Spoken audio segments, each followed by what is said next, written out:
1:15. This is the Sri Lanka Broadcasting Corporation. Here is the news, edited by Catherine Pereira and read by Indrani Senanayake. The headlines. The Parliament will meet from the 18th to the 21st of this month. The Paddy Marketing Board has commenced the purchasing of paddy stocks from farmers. Train services will commence from Anuradhapura to Omanthe tomorrow. An extensive discussion will be held regarding the aviation services industry under the Sri Lanka Reawakening Programme. A council for the renovation of tanks has been implemented island-wide by the Ministry of Irrigation. In foreign news, Australia names first woman to lead its central bank. A special meeting of the Constitutional Council was convened at 9:30 this morning, chaired by the Speaker. Meanwhile, the Committee on Parliamentary Business has decided to convene the Parliament from the 18th to the 21st of this month. During its recent meeting, chaired by the Speaker, the committee decided that 1 hour from 9:30 a.m. to 10:30 a.m. would be allocated each day for questions and for oral answers. The Parliament is scheduled to meet on Tuesday at 9:30 a.m. from 10:30 a.m. to 1:30 p.m. The resolution under the Customs Ordinance, published under the Gazette Extraordinary Number 2325/07 and regulations under the Imports and Exports Control Act, published under the Gazette Extraordinary Number 2335/26, are scheduled to be taken up for debate. Thereafter, time has been allocated from 5 p.m. to 5:30 p.m. for questions at the adjournment time. The Paddy Marketing Board has commenced the purchasing of paddy stocks from farmers. Minister Mahinda Amaravira said that the purchasing of paddy will be carried out on the basis of loans obtained under 8% interest from a state bank. Loans have also been obtained from the Farmer Trust Fund in this regard. The Paddy Marketing Board has not obtained the entire stock of paddy from the farmers in its entire history at any instance. He pointed out that the board will purchase only 10% of the harvest. Train services will commence from Anuradhapura to Omanthe tomorrow. The Department of Railways said that the trains from Colombo to Kankasantore will operate according to the usual timetables. The railway line from Anuradhapura to Omanthe has been renovated under the Indian Credit Line scheme. 33 billion rupees has been spent on this project. This news comes to you from the Sri Lanka Broadcasting Corporation. A comprehensive banking services package with a branded checkbook as well as debit and credit card exclusively for you. We continue with local news. An extensive discussion will be conducted at the auditorium of the Civil Aviation Authority regarding the aviation services industry under the Sri Lanka Reawakening Programme. This has been organised by the Sri Lanka Civil Aviation Services Authority and the International Aviation Transport Authority. A lengthy discussion will be focused on the aviation transport sector, which has had a setback due to the COVID and economic crisis. A council for the renovation of tanks has been implemented island-wide by the Ministry of Irrigation. The World Bank has provided financial assistance for this project. This program is being initiated to mark the first year of the completion of President Ranil Wickremesinghe assuming office. 4.2 million rupees will be spent on this project. 2,500 such projects are to be implemented island-wide. The National Water Supply and Drainage Board says that the water supply will be suspended from 8 a.m. for a period of 14 hours to the Colombo and suburban areas tomorrow. Accordingly, the water supply will be suspended to Colombo 1, 2, 3 and 4 and from 7 to 15. That ends the local segment. Elevate your life with People's Bank Excelsior. A comprehensive banking services package with a branded checkbook as well as debit and credit card exclusively for you. The main news story is brought to you by Siddhalepa Veda Mahatmya. A part of the police powers of the National Police Commission is to be handed over to the IGP. The Police Commission said that the necessary preparations are underway in this regard. The relevant powers will be published through a Gazette notification, and that was the main news story. The main news story was brought to you by Siddhalepa Vedamahatmya. On to Watchlight, the main road on the Henagama-Pansalgoda stretch in the Tangala-Virakatia area is in a severe dilapidated condition. The residents in the area have complained that this has caused hardships for their transport and other activities. They request the relevant authorities to renovate this road as soon as possible. This is for the attention of the Secretary of the Tangala Pradeshya Sabha and came to you in Watchlight. World News, the headlines. Australia names first woman to lead its central bank. India condemns EU Parliament resolution on ethnic violence. Uses climate reparations for developing nations. Australia's central bank says it will be led by a woman for the first time since it was founded in 1960. Michelle Bullock will succeed Philip Lowe, who is coming to the end of a 7-year term as Governor of the Reserve Bank of Australia. Her appointment comes as the country has been battling rising prices and the RBA is facing a major shake-up. It has raised interest rates to the highest level in over a decade in a bid to tackle inflation. The Australian financial services industry is male-dominated and has one of the nation's widest gender pay gaps. India has condemned a European Parliament resolution on the ethnic clashes in Manipur state, calling it an interference in its internal affairs.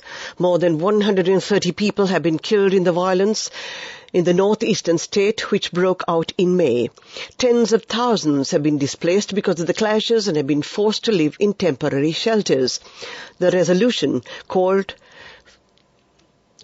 the violence a result of divisive policies promoting Hindu majoritarianism. It came as Indian Prime Minister Narendra Modi arrived in France on a 2-day visit on Thursday. He was confirmed with the Grand Cross of the Legion of Honor, France's highest civilian honor.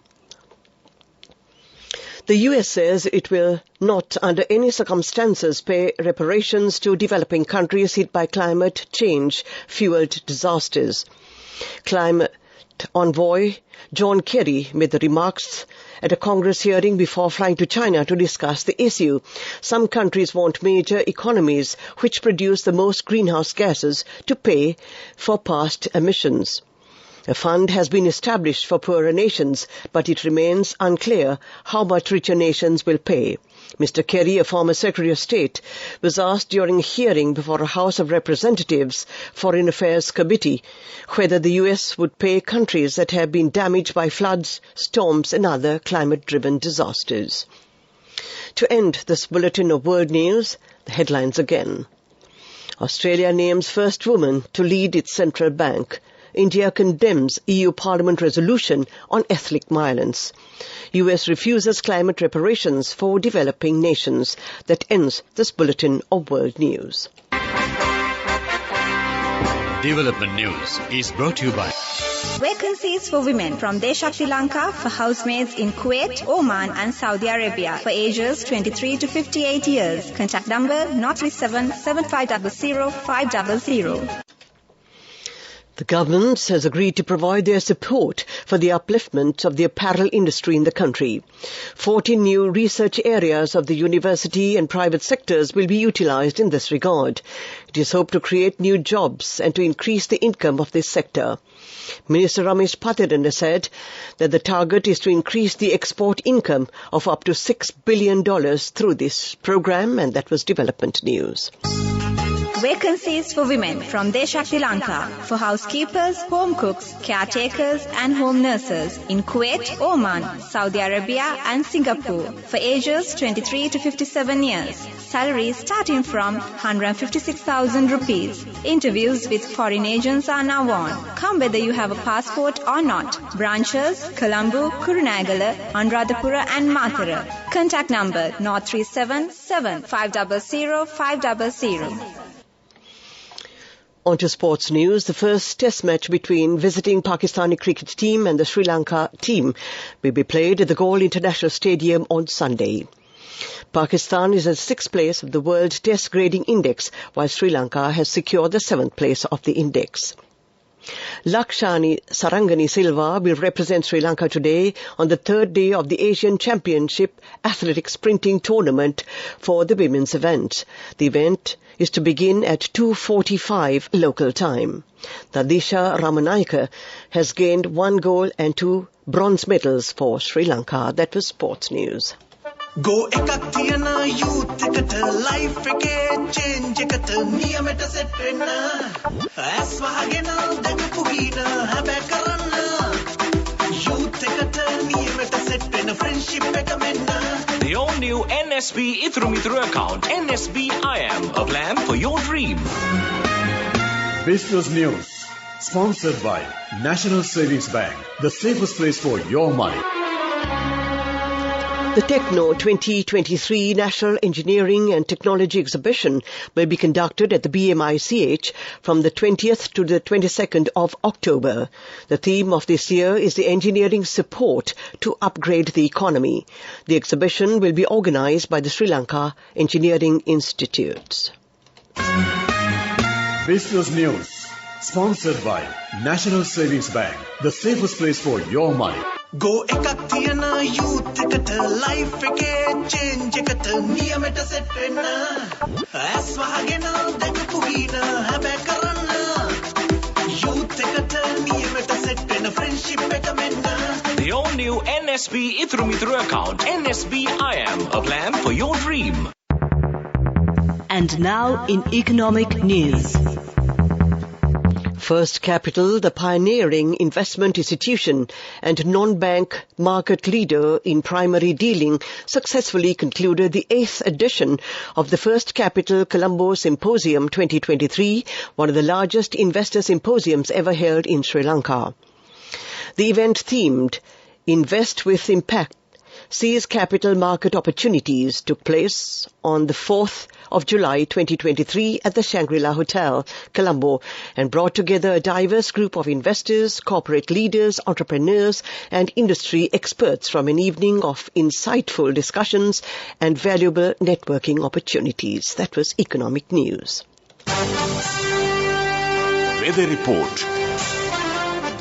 And finally, we take a look at the weather report. The Met Department says that several spells of showers will occur in the western, Sabaragamuwa and northwestern provinces and in the Kandy, Nuwara, Galle and showers or thunder showers will occur at a few places in the Uva province and in the Ampara and Batticaloa districts during the evening or at night. Fairly strong winds of about 40 to 45 kilometers per hour can be expected at times in the northern and north-central provinces and in the Puttalam, Hambantota and Trincomalee districts. To end this afternoon's news broadcast, the headlines again.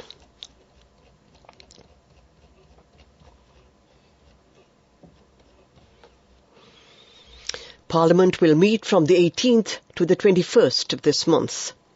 The Paddy Marketing Board has commenced the purchasing of paddy stocks from farmers. Train services will commence from Anuradhapura to Omanthai tomorrow. An extensive discussion will be held regarding the aviation services industry under the Sri Lanka Reawakening Programme. A council for the renovation of tanks has been implemented island-wide by the Ministry of Irrigation.